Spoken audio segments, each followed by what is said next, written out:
Eu vou começar com uma ideia sorvida em Nietzsche. Nós acreditamos na verdade.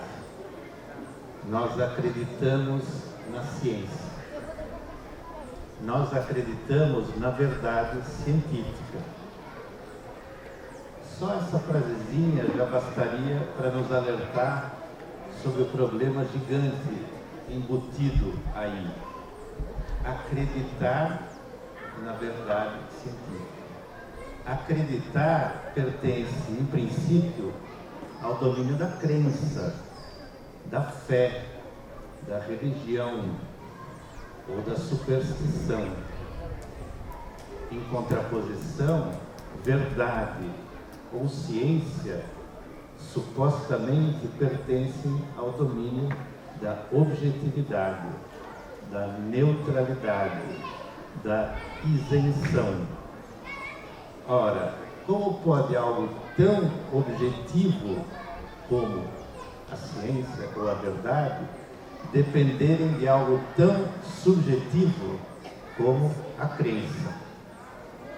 Algo tão imparcial, como pode depender de um afeto tão parcial? Como quando se diz, eu acredito nesse santo, eu acredito nesse milagre. Então, o que Nietzsche vai problematizar é justamente isso. Em que medida a ciência, a verdade, dependem de uma crença, de uma fé. Daí a pergunta que ele faz, tão aguda: por que será que nós precisamos tanto da verdade ou da verdade científica? De onde nos vem essa vontade de verdade? O que essa verdade ou essa ciência nos oferecem de tão precioso que nós temos tanta vontade de tê-la? O que é que a verdade nos oferece? Ou a verdade científica? Ela nos oferece segurança. Assim como em outros tempos, uma religião nos oferecia balizas, parâmetros, sustentação, garantia, critérios para distinguir o bem e o mal, a ciência nos oferece hoje igualmente algo em que nos apoiamos para nos reassegurarmos de que estamos no bom caminho, na direção certa, sintonizados com o que aparece como certo, desejável, recomendado, necessário. Ora, é claro, não temos mais um Deus que nos pune, mas temos hoje outros castigos. Nossa alimentação, nossa sexualidade, nosso psiquismo, nossa economia, nossa comunicação, tudo isso está permeado por conselhos de especialistas científicos que sorveram nas ciências de que eles são expoentes recomendações direcionadas. E nós acreditamos nesses especialistas como outrora acreditávamos nos sacerdotes. E seguimos as regras desses especialistas como outrora seguíamos a moral vigente ou como outrora desobedecíamos a moral vigente. Assim, o que Nietzsche diz é muito simples, ou melhor, é complexo, mas é simples. Há um substrato moral na ciência, ou seja, a ciência tem embutido uma noção de certo, errado, verdadeiro, falso, recomendável e não recomendável. Ou seja, nós hoje estamos subordinados às verdades científicas e consideramos que nossa vida deve seguir seu rumo e a direção que ela indica.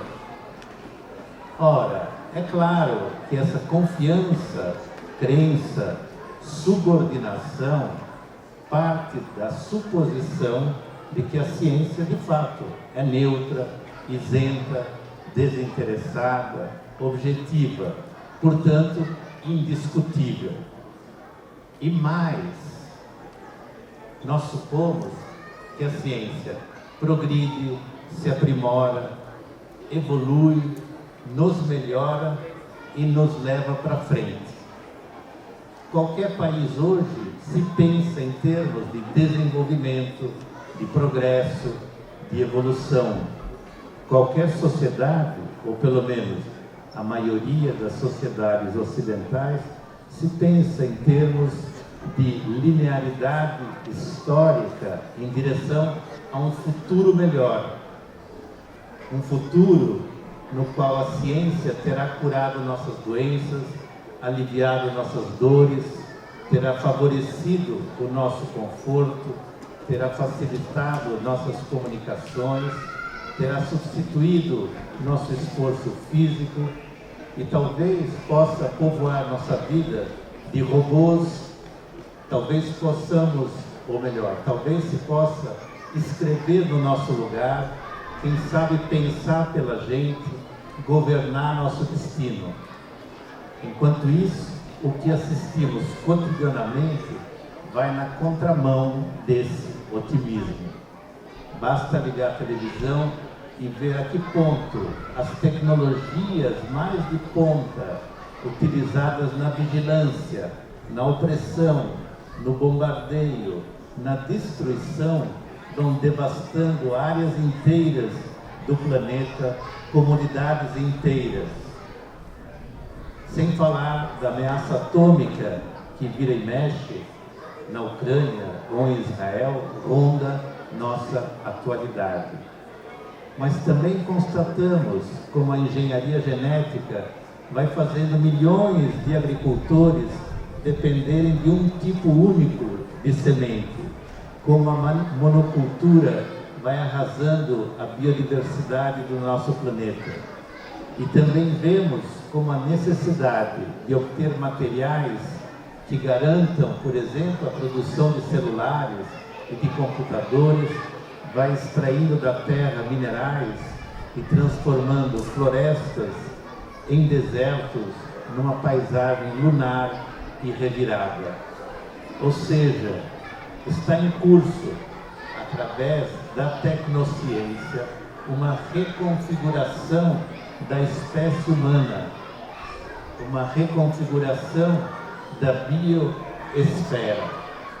Em última análise, a gente poderia retomar o termo do Achille Mbembe, há um projeto brutalista, ele chama isso de brutalismo, que consiste em transformar os humanos em matéria e energia disponíveis para uma extração infinita, tal como sucedeu com a guerra, com a terra, desculpe.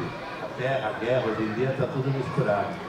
Não só se brutaliza a terra para dela extrair o gás de xisto, como se estruciam os corpos e os nervos para fazê-los mais rentáveis. O progresso, a todo custo, vai mostrando o seu preço. A destruição das condições de sobrevivência da própria humanidade.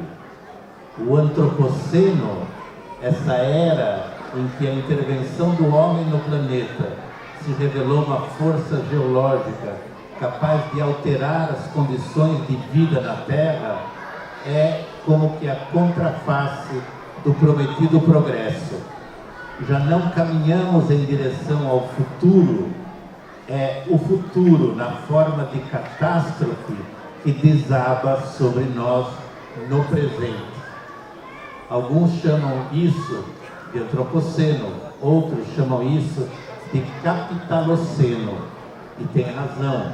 É indubitável a relação entre o antropoceno e o capitaloceno.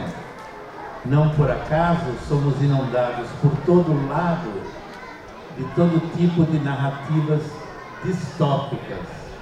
Sim, o capitalismo catapultou as ciências a um patamar antes inimaginável, já que as próprias revoluções científicas são maneiras de realavancar o capitalismo.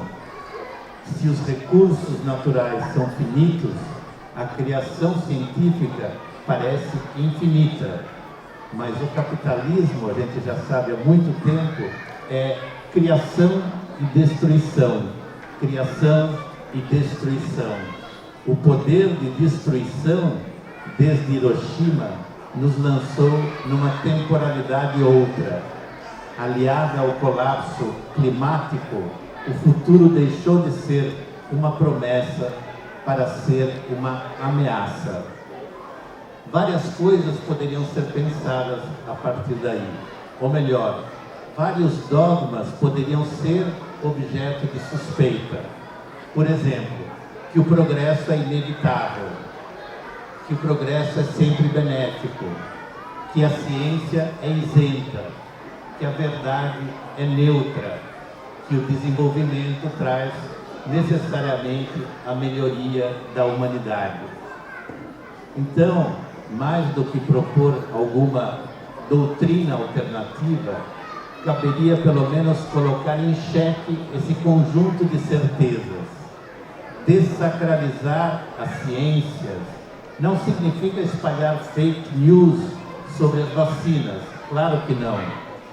Uma das mais valentes defensoras da vacinação durante a Covid-19, e parabéns para ela, soltou há pouco um livro em que ela desqualifica todas as práticas que não obedecem aos critérios das ciências duras, tais como a psicanálise, a homeopatia, a acupuntura.